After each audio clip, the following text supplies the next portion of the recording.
Okay. And why beholdest thou the mote that is in thy brother's eye, but considerest not the beam that is in thy own eye? Or wilt thou say that to thy brother, let me pull out the mote of thy own eye, and behold the beam in thy own eye?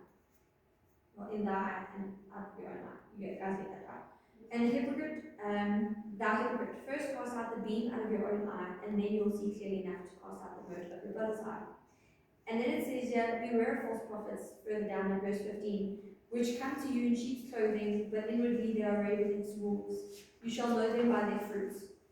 And then later on in 19 it says, every tree that brings not good fruit is hewn down and cast into the fire. And when I was doing a bit of a word breakdown of that, hewn down and cast into the fire, that is, you are prevented, you are frustrated, you are cut, and you are removed.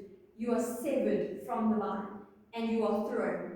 Cast, like I'm casting my seed, it's gone, and I'm not planning really, I'm throwing it, it's out, it's no longer part of the kids' crew. And the reason I wanted to share those scriptures specifically is because this weekend I asked God, I was driving home and I said, Lord, I'm here, use me.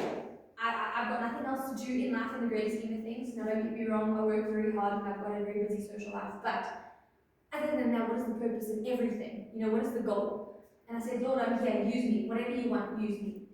And an idea popped up, and it was like, spur. Now, I don't like spur. It's not my cup of tea, but I'm going to be done.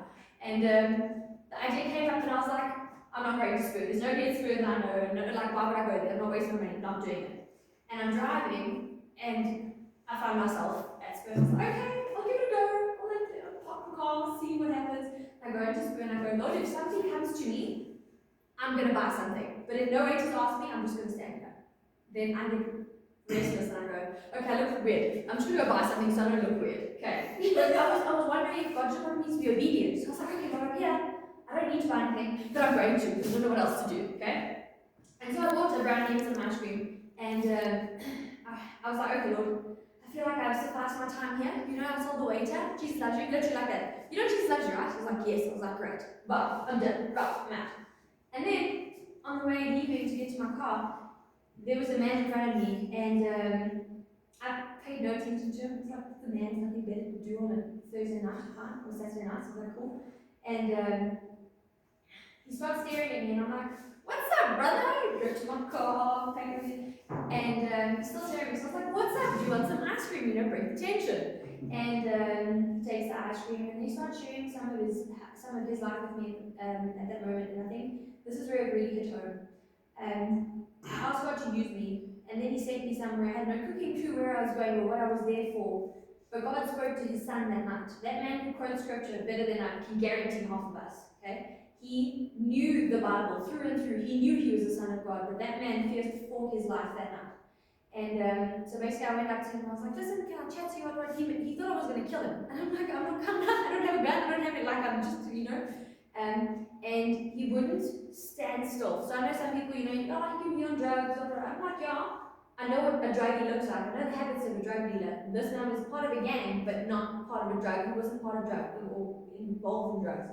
And he kept doing this the whole time, over the entire parking lot. As soon as I asked him, can I just like hug you or something? No, I've got to watch out.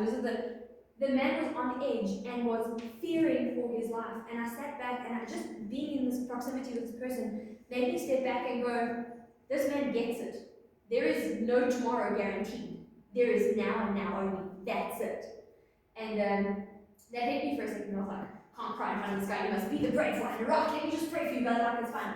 He could not stand still because he was shaking in fear. And I asked him, just look at me. Like, just make eye contact. The man was like, no, I can't. No. And he was so fearful that when I actually asked him to pray, and he closed his eyes, so he had to hide behind a pillar. But when I asked him to pray, the man, grown man, and he's like a tough guy, bawling his eyes out, crying, because he knows his worth in God, but he forgot it for a second. And that fear had snuck in because of that. And what really stood out for me is he was so scared, he didn't want me to hug him because he was scared he was going to be shot while he was getting hugged. And I'm like, I just want to share something, I want you to calm down, you know? So I said to him, listen, if I face this way, I'll face the shops and everything, and you face the public, so if anybody comes out and they try and shoot you, you know, they'll get me first, it's fine. And at first I was like, oh, this guy's just overreacting, it's fine, let me just, play along, it's fine. And what was interesting is while I was hugging him, it actually sunk in. It was like, young lady, you don't get it. If it was the real deal and this man is who he says he is and he is involved in what he says he's involved in, how many of my children are stepping out? And this is not to glorify myself at all, but what I'm trying to get across to us is how many of us are going to give our all? Where God says, right, you had a good run, hey? It was a good 20 years. Let's go. Come, it's time for you to come home. How many of us are ready to go, God, I know you said you wanted your person, your one person on the side of the street to hear from the gospel. Whether I live or die, I'm going to tell them because you want me to tell them. And I think over the three songs that have just been going, what stood out for me is the first song was really happy and everybody was in it and we were all super excited.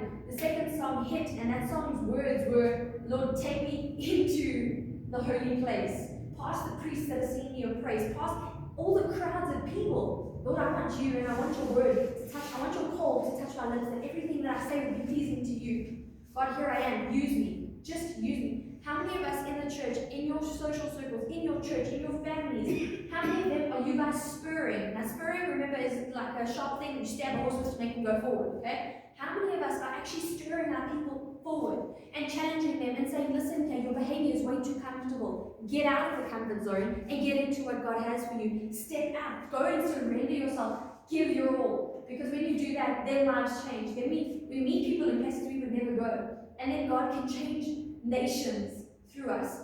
But nobody ever changes anything by staying the same. So this is my encouragement to each and every one of you. If there is a place in which you are comfortable, if there is a place in which you are lacking, a place where you have not gone, God, throw it all up, do what you want to do. Do what you want to do. In my business, my family, my love life, my dogs. I don't know what you guys do in your free time, which means I need to socialize more. But ask God to really stir it up because the time is coming to a close, and we need to make sure that we're actually being productive and we're not just. I was speaking to I was speaking to a pastor yesterday, and his remark to me was he had a conversation with God, and God said to him, "There are too many Christians that do nothing for me. What do I do with those people?" And then in Matthew 7, Jesus goes, Lord, people turn to him and he goes, Lord, didn't we do this, didn't we do that? And he goes, turn from me, I never knew you. So, and then your question, can people turn away or lose their salvation? There's a real deal, and we've got to actually have fruit that is visible and practical, and it is present, not fruit from 5 years ago. You've got to have fruit today. You've got to be doing things today that's going to change lives. Planning, Lord, what ideas can you give me that I can produce better fruit for tomorrow? Because otherwise, what's the point? So,